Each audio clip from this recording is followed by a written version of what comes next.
Hello, everybody, and welcome back to another edition of the Security Repo Podcast. If you're watching this when it premieres, Happy New Year to you here in 2025, if you can believe that already.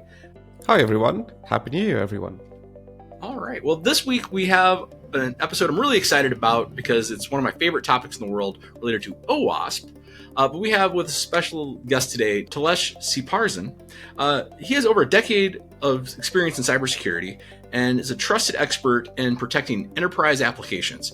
He's collaborated with the U.S. Department of Defense, developed Appsec training for Adobe, and secured identities for multibillion-dollar firms. Today, he guides companies in building secure, trustworthy, generative AI and LLM applications, and volunteers with the OWASP Foundation. Go OWASP. And he's working on the team for the OWASP Top Ten for LLMs, which is what we're going to focus our conversation on today. His North Star is safe, performant adoption of the frontier of AI.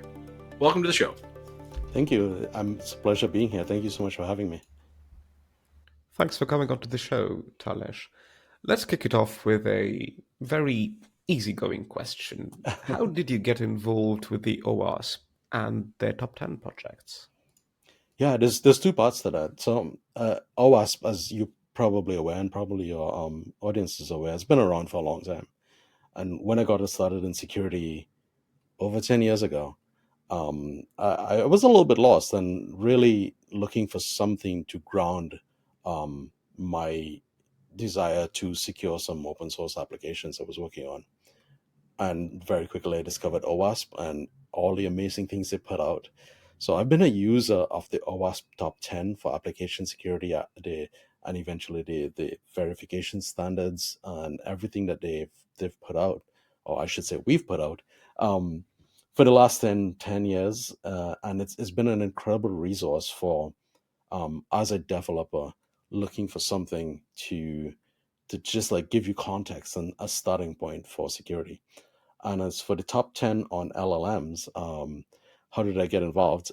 As with the surge of AI, and I would call it a tsunami of AI in 2023, very quickly I realized that there was probably going to be a novel, interesting, and difficult to solve security problems in the space. Because now we're 10 years later, I'm very deep into my security career.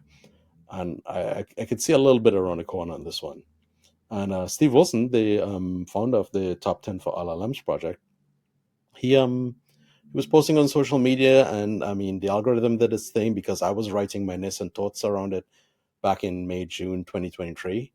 And when I saw OWASP was getting involved and Steve was leading up this effort, I had no choice but to get involved and start contributing back to the frameworks and the foundations that helped me as a junior engineer in my career. Well, I can tell you from the bottom of my heart, I appreciate it. I appreciate all the work of anybody that contributes back to OWASP. I'm a proud OWASP member myself, and we support OWASP around here at Get Guardian, where Kazar and I work. So I just going to flat out ask, why do we need a new top 10 for LLMs? Isn't it just computing, and don't we already cover these bases with all the other top 10s? Yeah, we definitely do need a new one. We could go deep into the tech or deep into the philosophy of computing if you'd like. Let me know. Either way. Maybe we can do both. Okay. Let me go deep into the philosophy of computing because it's fresh in my mind, and I gave a couple talks about this recently. If you consider protecting any system, let's go back 80 years, right? When we had bits on tape or like, we were just protecting numbers. The only way to protect it, you switch off. Let's say you guys have some data, ones and zeros, and I'm a hacker and you don't want me to get access to it or modify it. You just make sure I don't have access to sending electricity down that wire. Then we got fancy and we created processors and, an assembly language, and things became much more complicated to protect. Buffer overflows, the classic vulnerability of processors. It was still a thing, even with address space layout randomization and those sort of protections. But now with LLMs, we have a language to speak to machines that encompasses the entirety of human expression to date. And the sheer complexity of that means that all of our strategies for interacting with computers and protecting their operations are now very much less in complexity compared to what LLMs can do. So, given that, and given the fact that everyone's building Wild Wild West with LLMs right now, and what seems like an insurmountable problem, the best thing we can do at this stage is start building a new top 10, not to replace the OWASP, top 10, that's the flagship, but a new top 10 for the developers who are charging these new orders to have something to guide them. Follow-up question for you, Talesh. What do you think of all the new compliance frameworks that have recently popped up in this space? For example, ISO 42001 and the NIST AI RMF risk management framework. Do you think that these are maybe a bit too early into this space, or perhaps not? I don't think they're too early, provided the fact that they try to evolve as quickly as the space is evolving. As you can imagine, like if you look at the flagship OWASP Top 10, that gets a revision maybe every 7-8 years. I can't remember exactly. For the top 10 for LLMs, we went on a yearly cycle. We did one in 2023, 2024. We've put out one in the last couple of months for 2025. I do, like, given the work done by NIST, they're moving a little bit slower and a little bit more deliberate, and they're prescriptive.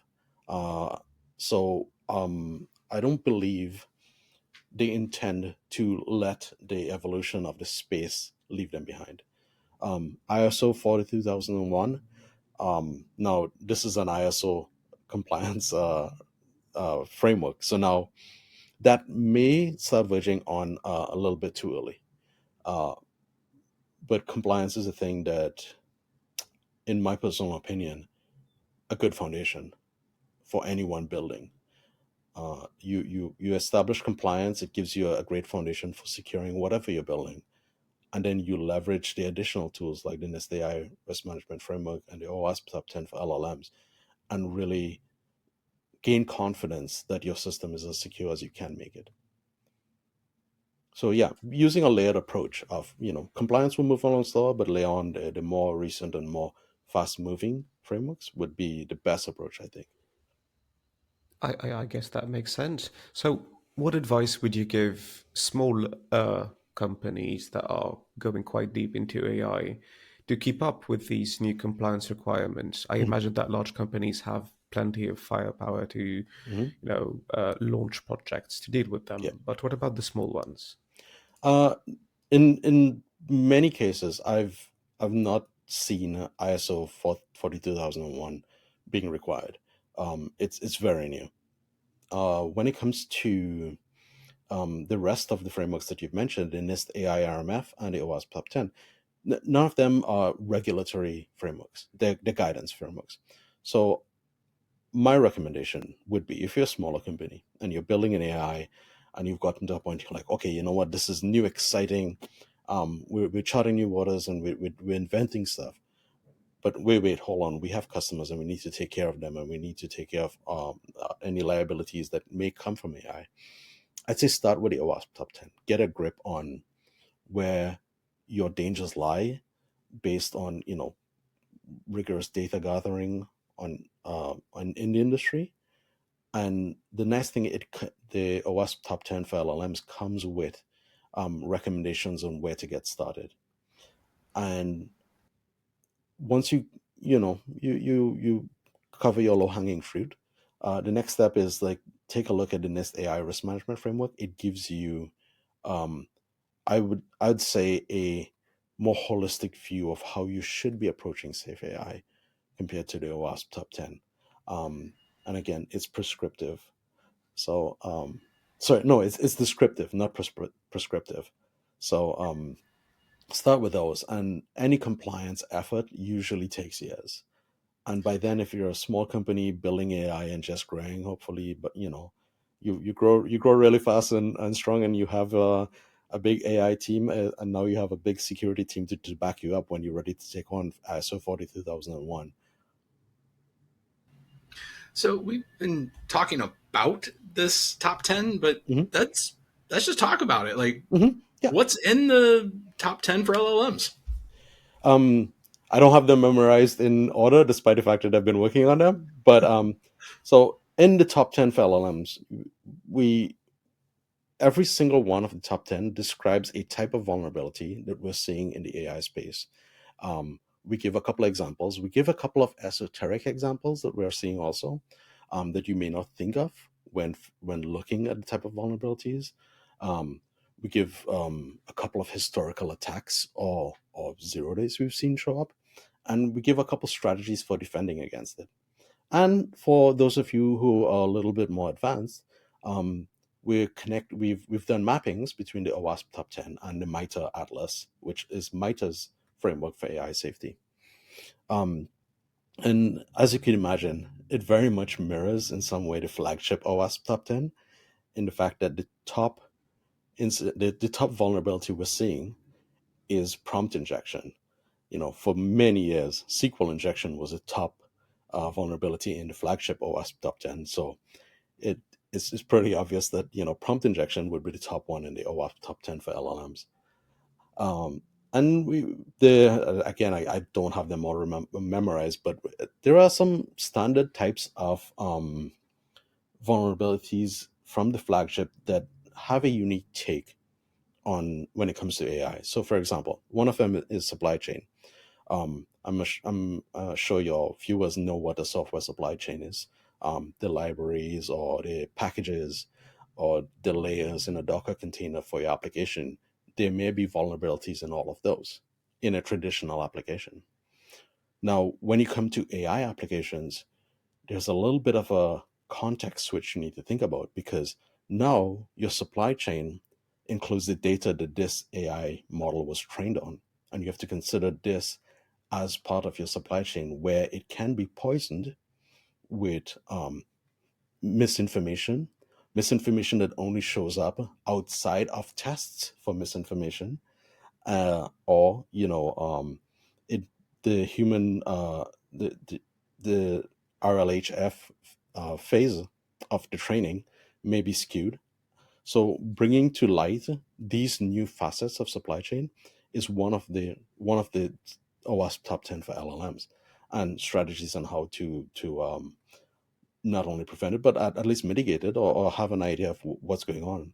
We highly promote another OWASP project, Cyclone DX, which is a SBOM, but there is an ML SBOM, a machine learning SBOM. So you could have you can keep track of the data provenance of the information that goes into the AI models that you are using. We could dive into more of the top 10. I'm literally going to have to look at a website because I don't have them all memorized. No worries. Well, we'll link to the new page where you can download the brand new one. Just came out very recently at the time of this recording. So it's going to be brand new to everyone. It's brand new to everyone. It's genai.owasp.org. It's pretty simple, easy to remember domain name. So there's a couple in there that I specifically want to call out and dig into a little bit.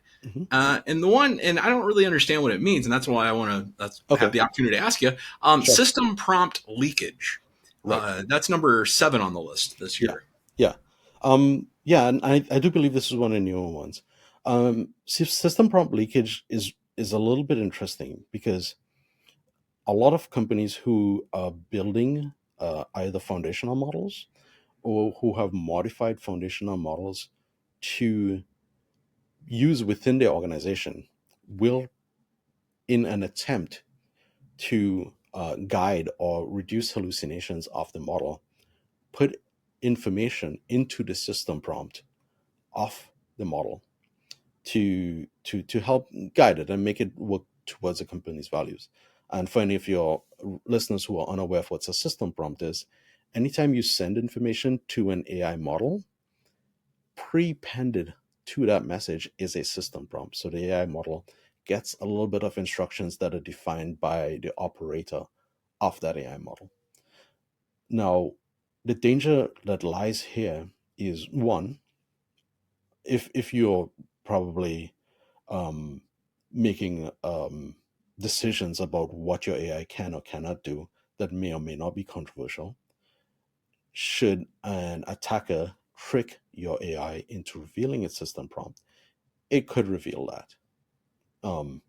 We've just had a big election in the United States, and political affiliations of a system prompt could be revealed. That doesn't seem so bad, but in some applications, when, let's say, you're working with a chatbot that was built by a smaller company, they may put information about you and context about your interactions with the company into the system prompt. So when you message that chatbot, it knows everything about you. Now, you're handing privileged data to a system that is notoriously bad at hallucination, one, and two, has the tendency to sometimes leak that information out, right? So let's say, three of us are on this call and we have AI chatbot on the call, and it knows a lot of stuff about Dwayne, a lot of stuff about Case, and a lot of stuff about me. And I'm a bad actor, and I prompt this AI. I'd be like, hey, you know what? What's Dwayne's social insurance number? And it knows that. Now it's going to leak that information from the system prompt to me. A lot of times it's very much tied to the fact that we assign permissions and roles to AI that are elevated without knowing it. How do we do that exactly? How do we assign these roles and permissions there? Yes. In general, when looking at the boundaries of permission, being able to identify AI as an outside actor and making sure that it has its own permission is how we avoid it. How do we actually make those mistakes is I think it's because we don't have a traditional context when it comes to threat modeling for AI actors, given the fact that they can operate in unpredictable ways and they're operating in the privileged space of the application itself. So one example I believe that was included in the recent top 10 is Zoom calls were being recorded by a pretty popular AI tool, and the Zoom call happened between three people, and one person dropped off. And then the other two people went into a personal conversation that went on for a long time afterwards. And the summary of that call included all the personal information of what was expected to be a privileged conversation, but it was sent to all three people. So we're putting AI into a privileged permission position, but we're not making sure that it understands that there are limits to that. Yeah, I understand. I've got a follow-up question for you on this specific topic. Mm-hmm. Do you think, and this might be a bit too simplistic of a statement, but do Mm-hmm. you think that LLMs tend to want to please people and just to give them the information they want? I mean, after all, it's just I mean, of course, I'm Mm-hmm. simplifying here. Mm-hmm. It's just a guess the next word type of system, Mm-hmm. right? Mm-hmm. And it wants to properly guess the next word. Yeah. So are LLMs a bit too naive, maybe, because of that? No, I think that's a facet of the reinforcement learning via human feedback, because as you said, the LLM just gives you the next word or next token or whatever, right?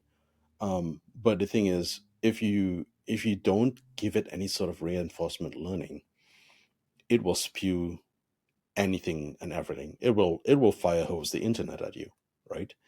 So the reinforcement learning via human feedback guides the LLMs towards being helpful, because that's the purpose by which the trainers of these models build them.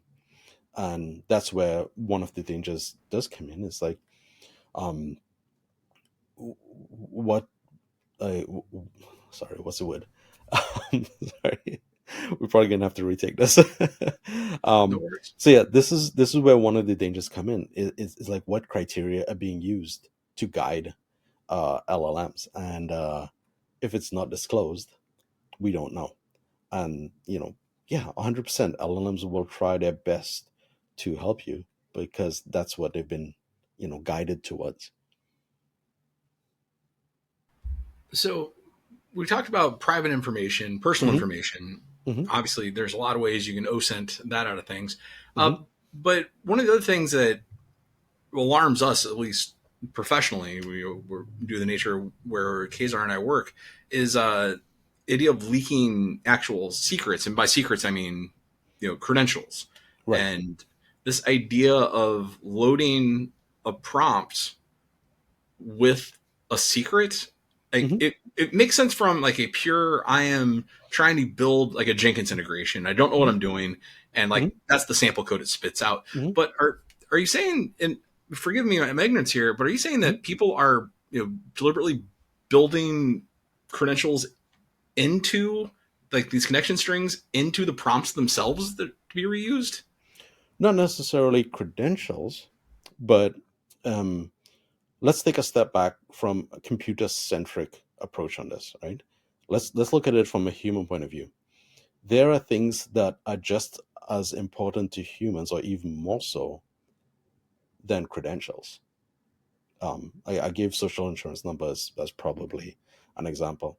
Let's say we were all in a customer support call with an AI, and it has this record, and it says like, you know what, Talish is a horrible customer. He always causing complaints, yada yada yada, and it has all this history of me, and it did an AI summary, and let's say this AI summary was a little bit skewed, and it has all these negative things, and you know, then Dwayne is going to ask a question to this AI and be like, look, you know what? Don't listen to Tala. She's a horrible person, right? That's more important to me than you stealing, you stealing credentials to a system that I could change the credentials on or tear down and rebuild into a new container system, right? So it's one of the biggest dangers with AI is like we can't contextualize it only in dangers to systems. We have to contextualize it into dangers of to humans and to society and the planet. And I think the NIST AI RMF goes very, very eloquently into this, way better than I could convey off the top of my head on a podcast. But if these are things that really interest you, not to promote a different framework because I work with OWASP, but I do believe the NIST AI framework is really good for that. Well, all right then. Do you, in that context, Hmm. because as you mentioned, sometimes we humans maybe don't want AI to do some things or reveal some things that Yeah. could be quite bothersome to us.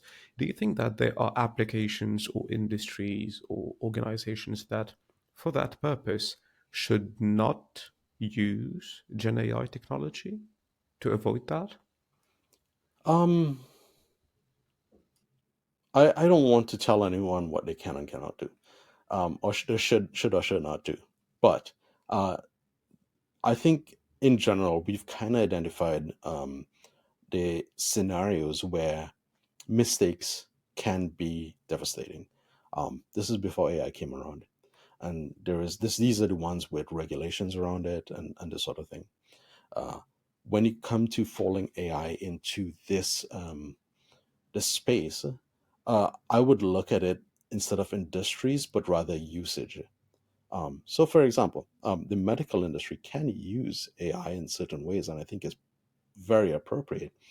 But for what purpose should be taken with a little bit of hesitation. These are very well laid out in the EU AI Act, which is one of the most foremost pieces of legislation when it comes to controlling AI right now. And they break it down into acceptable use, low risk, high risk, and unacceptable use. And this way, it's not controlled directly by the type of industry in, but in the way you're using it. So one of the extreme examples is unacceptable risk, is you can't use AI to make judgments about human beings or like say characterizing facial profiles for possible criminals, right? That's unacceptable use as far as the EU AI Act goes. So I do believe that in any industry, if you kind of fall into a low risk or acceptable use of AI, you should leverage it, because at the end of the day, it's a tool that enables efficiency, allows humans to work faster, and in some ways um, more accurately, despite the fact that hallucinations are a thing, than doing it manually. And when you think about it, like, weather models are AI, and we've been using AI in various ways for a long time. It's just a different type of AI. It's predictive AI versus generative AI. So when it comes to generative AI, just maybe look at a couple summaries of the EU AI Act and see where you fall, see where your risk levels are, and how you're using it before adopting it. I will make sure to ask ChatGPT about that later. Don't Actually, matter. It's make AI help you decide where you can use AI. yeah, I mean, it's a tool like anything else, like you say. Yeah. Actually, I'm curious, and I know OWASP isn't your typical organization. They're a very distributed, very very not centralized set of things. But I'm curious, do you have any knowledge or insight into how OWASP itself is leveraging AI, or any of the projects are? I am not that deep into the various other projects to understand how and where they're leveraging AI. Interestingly enough, the OWASP Top 10 for LLMs is almost entirely human written. I would be surprised if there's any bit of it was written by AI. Um, I I personally do leverage it a bit here and there just to review something I've said. So if I've written a part of a paragraph, I'll pump it into AI and be like, hey, take a look at this. Check it for spelling, grammar. Is there any obvious bias that I may have missed? Because bias is in my brain. I can't help that, right? So my personal usage is that I'm in charge of localizations and translations, and in general, we encourage the translators who are volunteering to translate the top 10 for LLMs to do so manually and not use AI to do translations, because there's a lot of nuance and complexity about what we're talking about, and it's also very frontier. So the knowledge we're putting out does not exist in AI training models yet. So for an organization that is writing frameworks, we do not leverage AI that much. Thanks. That makes sense. Actually, with that's how I think about AI, especially the GPTs. Like, I want it to clean something up for me or help me get unstuck on something, but I'm not doing mission critical work with it. I don't think. Like, I'm still doing the writing of, like, if you go read our blogs and whatnot. Um, but you worked on the top 10 here, and I'm curious about that process. Like, to step back away from the machine itself for a bit, Mm-hmm. like the processes of actually getting a top 10. It's rare that Yeah. we talk to anybody that works on any of the lists for OWASP. Okay. I'm just curious about that process itself. Like, what does that look like? Okay. I could tell you specifically about the process for the top 10 for LLMs, mainly because the other top 10 lists I have not worked on. At the very beginning, it was interesting because there was very little data out there to base our top 10 on, but we definitely saw the need for putting something out there because there was a demand for it from the industry, and Steve Wilson was an absolute visionary in leading this.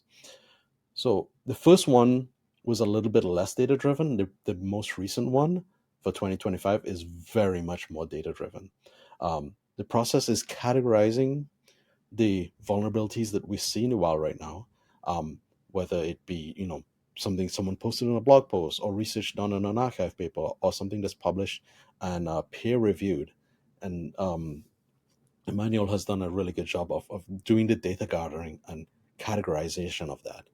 And then from there, we start collaborating with MITRE, with NIST, with all the other frameworks who are building safety for AI. I believe even the UK AI Institute, to get their feedback from industry, academia, and also independent researchers. And given that, we start by putting together what we think, like based on the data, what we think is a good description of what we're seeing. And I believe we had approximately 28 candidates for the OWASP Top 10 2025 LLMs. And some of them were not as, fleshed out, or some of them were a little bit too forward looking. And some of them could be combined. And eventually a lot of voting was involved and narrowed it down to a top 10. Some of the larger ones kind of swallowed up other ones because they stepped into the same realm, and some got renamed. And some dropped out because very quickly the industry, we've realized, have found solutions for them, and it's no longer as a big pressing issue as it was 1 year ago. So it's so quick that some issues that were very high up last year have very quickly fallen down because the safety protocols around it and the safety strategies around it very quickly got baked into the frameworks like LangChain and semantic kernel or whatever else is being used. So that's pretty much a high level view of the process. But the data gathering is really interesting, and being able to classify data and rank it according to how credible it will be. Right. Talesh, be honest, how many people fought over getting their own ideas into the top 10 LLM for LLM? I do not know because I stayed out of it. My one that I think I wrote one or two. I did not fight for it. I did not have high hopes for it to be the number one of the top 10. Actually, I was looking forward to it being integrated into one of the existing ones. But because we have a process, I had to write it up entirely. In general, I believe that the team, for a bunch of volunteers, does pretty good work, and they come to consensus pretty quickly, and very much that's based on the leadership of the project and the values set by the leadership of the project. That's honestly great to hear. Well, all right then. I think we're done for all the serious questions. Now let's move on to more fun and unserious questions. What is your favorite security-focused command line tool? My favorite security-focused command line tool. This one's a toss-up. Before I got pretty deep into AI, I loved Yara because I was doing a lot of like just pattern matching of complex stuff in Source while I was doing pen testing of e-commerce platforms. I really like Yara. It ran fast.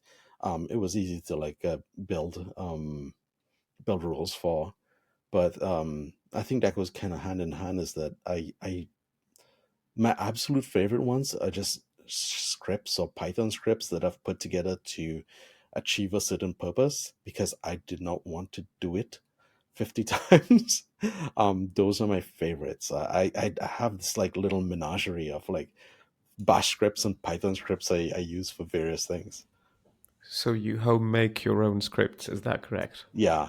And I'm the type of person who'd spend 2 hours building a script to do something that will take me 15 minutes. So I understand. I sympathize. I do that too. Well, all right then. Another question for you. Mhm. In the past, what sort of questions did you ask during interviews, during hiring interviews? What's your favorite question to ask in hiring interviews?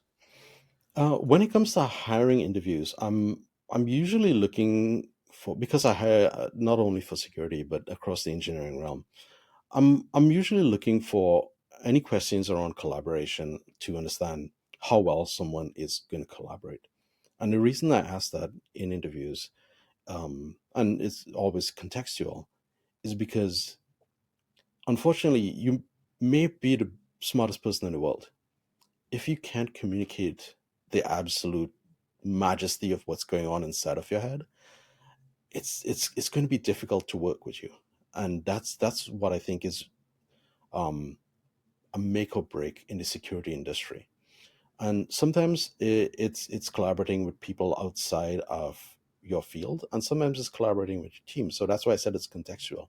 if I know I'm hiring someone who's going to be working with a lot of technical people, I'm looking for questions that would give them an opportunity to display their uh, display the ability to explain highly technical concepts to the rest of their team members. Um, and if it's someone who's going to be interacting outside of the security team, I'm looking for someone who's even better than that, who's going to be able to really dumb it down and make it really simple. Like somebody's going to be working with boxes and arrows on a screen to explain something. So we always ask all of our guests for their best piece of security advice they've ever heard or that they currently give, and for the worst piece of advice they've ever heard in security. So let's start with the good. Let's start with what's the best security advice you got for us? Oh my God. Okay, here's the thing. I've heard this. I can't remember who said it. I don't know I don't know her name. I probably know her name. I just can't remember where I heard it or when, which context, which conference, or what it was a video or not. It's stuck in my mind. Okay. This woman said on stage that good security practice is like washing your hands. It's very good to wash your hands, good hygiene. But if all you're doing is washing your hands, you can't use them as hands. Which very much goes to the point. It's like, it's really good to have top of the line security, but if it's preventing your business from actually executing, I mean, some things you could leave to the lawyers to deal with. So sometimes I think it's really important to understand that us professionals in the security teams need to work with the rest of businesses as opposed to being obstacles in their way. So if you've said this on stage and you're listening to this podcast, please just shoot me a LinkedIn message so I could properly credit you. So yes, author unknown, best security advice I've ever heard.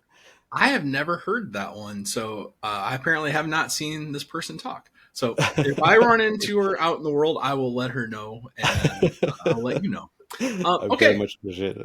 More of a fun one. What's the worst piece of security advice you think is going around right now? The worst piece of security advice, I believe, and this is maybe more of a pet peeve than anything, it's the entire "trust me, bro" or military grade encryption. I mean, I think there's a lot of hand waving in the security industry, and a lot of the zero proof on actual security tools. And I think this is the one thing that really like annoys me, the fact that some professionals believe that if someone says "trust me, bro," it's good enough. And I think when something like that is the case, I try my best to avoid using tools or working with any individuals who are adopting that strategy. Hey, that's a very interesting answer. And usually we would just end the episode here and say goodbye because usually we want to end with the fun part. But I have a very interesting, I think it's interesting. I have a question for you, Talesh. You said that in the security industry, we usually, or sometimes rather than usually, have zero proof for some of the products that we use or some of the procedures and workflows that we use.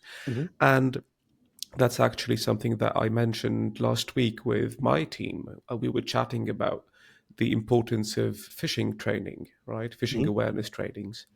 And we had seen recently a study, an actual scientific study, peer-reviewed, that said, and I'm trying to simplify and paraphrase here, that there's no proof. Looking at 20,000 people who received phishing awareness training, there's no proof that these trainings actually help with phishing resistance. Yes. And I was like, well, that's sad, of course, for phishing awareness training. But what really struck me is not the result, to be honest. It's the fact that we see very few of these studies actually coming out on the effectiveness of the security mechanisms that we use, like studies at scale, peer-reviewed with proper statistical methods. Yeah. I believe that we see quite a few of them. Do you have any thoughts about that? Maybe do you think I'm missing something? I'm not looking at the right information sources. What are your thoughts on that? I agree with you 100%. We see very few of that sort of rigorous studies on the effectiveness. Uh, and I believe in general that's because the industry as a whole is really, really busy. Everyone's plate is full. Everyone needs to like meet compliance or figure something out, or trying their best to filter. If you're working in SOC operations, try the best to filter noise from signal. And as a result, the people qualified to do this sort of research and give conclusive answers around it are probably just too busy to do it. Yeah, I think that's the case. Who do you think is the most qualified to do that research? Is it professionals or maybe academic people? um, I leave it to the academics. They're really good at this stuff. They're very much they're dispassionate about what industry cares about, but passionate about their own values. And I think that separation of passion is a good thing for doing this sort of research.